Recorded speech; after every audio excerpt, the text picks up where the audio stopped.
Hello friends, எப்படி இருக்கீங்க? இன்றைக்கி நான் உங்ககிட்ட கேட்க போகிறது என்னென்னா, ஃபுட் பற்றி. ஃபுட்டில் நிறைய வெரைட்டிஸ் இருக்குது. வெஜிடபிள்ஸில் ரொம்ப வெரைட்டிஸ் இருக்குது. ஆனால் சில வெஜிடபிள்ஸ் பார்த்திங்கன்னா சீட்லெஸ்ஸாக இருக்கும். இப்போ ஒரு விதையை போட்டால் தான் அது செடியாகி மரமாகி காய் காய்ச்சி நமக்கு கொடுக்கும். Okay.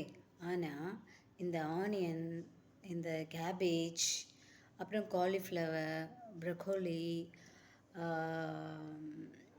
And then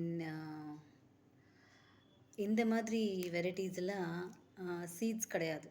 even potato, beetroot இதெல்லாம் வந்து 100 ரூட்டில் வளர்றது. ஆனால் இந்த காலிஃப்ளவர்ன்றது ஒரு பூ.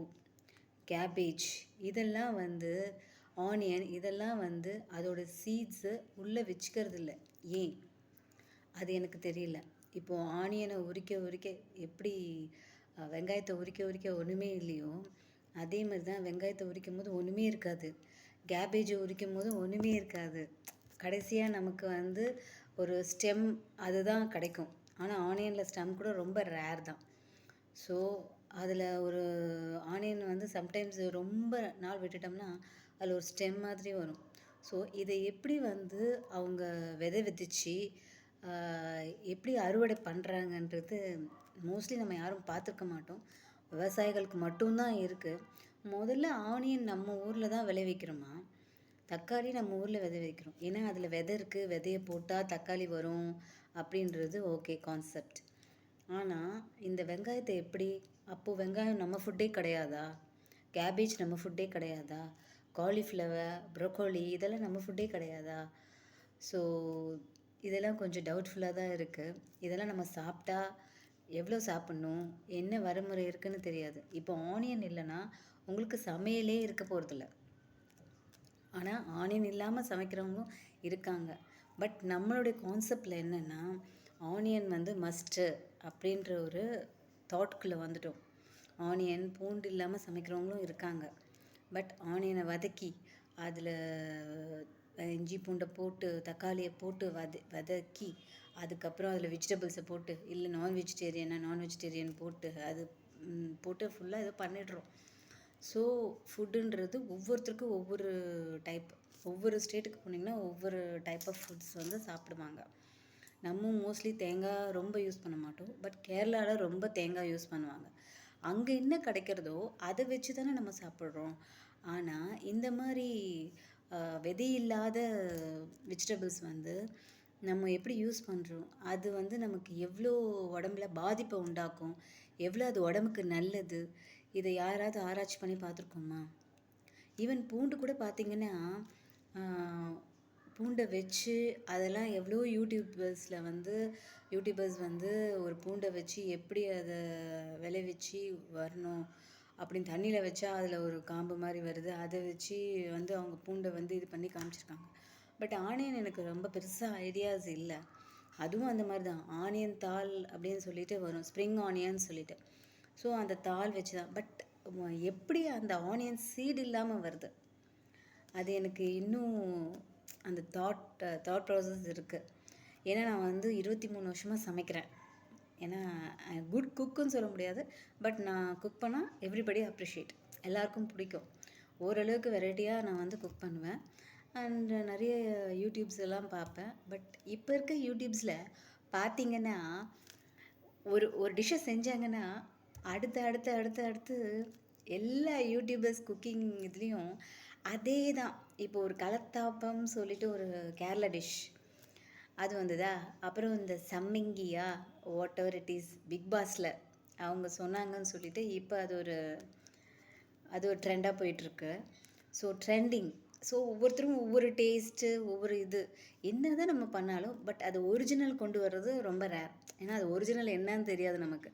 சில பேர் காஞ்ச மிளகா வச்சு பண்ணுறாங்க, சில பேர் பச்சை மிளகா வச்சு பண்ணுறாங்க, வாட் எவர் இட் இஸ், ஏதோ ஒன்று.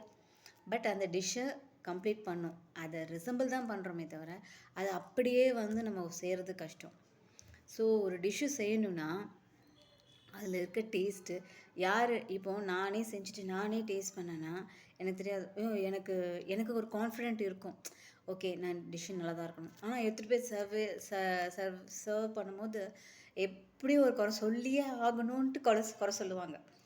ஸோ இதில் உப்பு ரொம்ப கம்மியாக இருக்குது, இது உப்பு போட்டால் இதோட டேஸ்ட் நல்லாயிருக்கும் அப்படின்னு சொல்லிட்டு.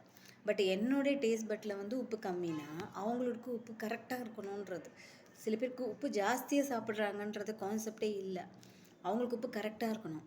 பட் டாக்டர்ஸ் அட்வைஸ் படி உப்பு ஆல் ஒயிட், உப்பு, சுகரு அண்டு ரைஸ் கூட இதில் ஆட் ஆகுது.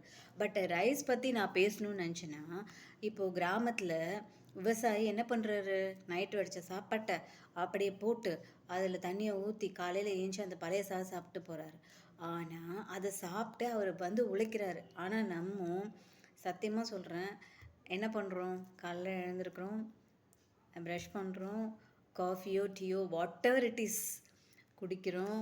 அதுக்கப்புறம் வாக்கிங் போகிறவங்க நிறைய பேர் நான் வாக்கிங் பார்க்கறதில்ல, பட் ஐல் கோ. பட் அதுலேயும் என்ன ஒரு ப்ராப்ளம்னா, ரோட்டில் போகிறவன் ஸோ ஸ்மோக் பண்ணுவாங்க.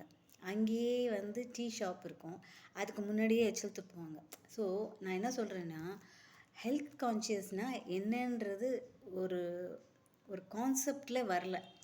இப்போ பொல்யூஷன்றது எதுக்கு வருது?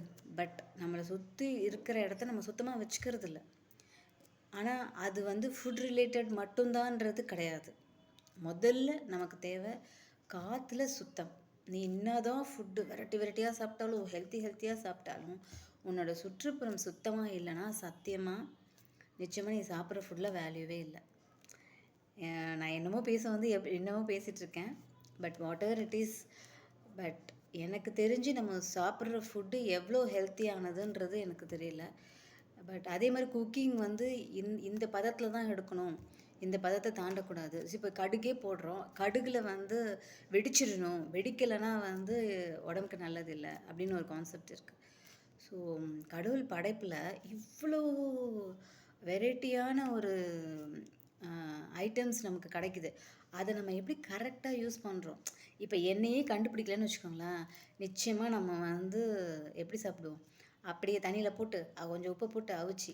சரி, இப்போ கடல்லேருந்து உப்பே கண்டுபிடிக்கலன்னா வெறும் காயை பறித்து கழுவி அதை சீவிரமோ என்னமோ, அந்த சீவிரது இது பண்ணலன்னா கத்தி வச்சு ஏதோ பண்ணி சாப்பிட்றோம். பட் ஆயிலே இல்லைன்னா நம்மளால் வெரைட்டியாக சாப்பிட்ருக்க முடியாது. பட் ஆயிலும் ரொம்ப எக்ஸ்ட்ரீமாக போச்சுன்னா அதுவும் நாட் குட் ஃபார் ஹெல்த்துன்னு வந்து கான்செப்ட் வந்துச்சு. ஸோ ஆனால் அப்படி தான் சொல்கிறோம், மனசார எதை சாப்பிட்டாலும் இந்த ஃபுட் எனக்கு டைஜஷன் ஆகும் அப்படின்ற ஒரு கான்செப்டை நம்ம மைண்டுக்கு எடுத்துகிட்டு போயிட்டோம்னா எந்த ஃபுட்டுமே ப்ராப்ளம் கிடையாது. ஆனால் எதுவுமே லிமிட். ஆனால் அப்படின்னு சொல்லலாம். ஆனால் இன்னொரு ஒரு கான்செப்ட் என்னென்னா, இப்போது நான் வந்து ரொம்ப ஹெல்த் கான்ஷியஸ் 40 இயர்ஸ்க்கு மேலே. ஏன்னா நான் ஆல்ரெடி கொஞ்சம் ஃபேட்டி. ஸோ என் ஹஸ்பண்ட் என்னை வந்து பிரைன் வாஷ் பண்ணி இதை சாப்பிடக்கூடாது, அதை சாப்பிட்டா he'll take everything. But நான் அப்படி கிடையாது. எனக்கு இந்த ஃபுட்டு தான் சாப்பிட்ணுன்னு ஒரு லிஸ்ட் போட்டு கொடுத்துட்டார். ஸோ அதனால் நான் வந்து ரொம்ப கான்ஷியஸாகவே இருப்பேன். அப்படி இருந்த எனக்கே ஹார்ட்டில் problem, enlarge of heart. So இது எப்படி வந்தது? இதை டாக்டர்கிட்ட கேட்டால் ஸ்ட்ரெஸ், ஹைப்பர் டென்ஷன். ஸோ இப்போ நான் நல்லா ஹெல்த்தியாக ஃபுட்டாக சாப்பிட்டுட்டு டென்ஷன் ஆகி என்ன யூஸு? ஒன்றுமே கிடையாதுல்ல. ஸோ லைஃப்பில் எதை வேணாலும் சாப்பிடுங்க, ஆனால் லிமிட்டாக சாப்பிடுங்க. அதுக்கு முன்னாடி அந்த ஃபுட்டு எந்த விதத்தில் உங்கள் உடம்புக்கு செட் ஆகுதுன்னு பார்த்துட்டு சாப்பிடுங்க. இப்போ எல்லா யூடியூப்லேயும் உட்காந்து டாக்டர்ஸு அவங்க போய் சர்வீஸ் பண்ணுறாங்களோ இல்லையோ, ஆனால் எல்லாருமே யூடியூப் வச்சுருக்காங்க, எல்லாருமே அட்வைஸ் கொடுக்க ஆரம்பிச்சிட்டாங்க. ஸோ இதில் கொஞ்சம் எக்ஸ்ட்ரீமாக போய் சில பேர் இந்த இஞ்சி இந்த மாதிரி ஹெர்பல் ஐட்டம்ஸ் வச்சு நமக்கே தெரியும், பட் நம்ம அதை பார்த்தாலும் செய்ய போகிறதில்ல, அது வேறு விஷயம்.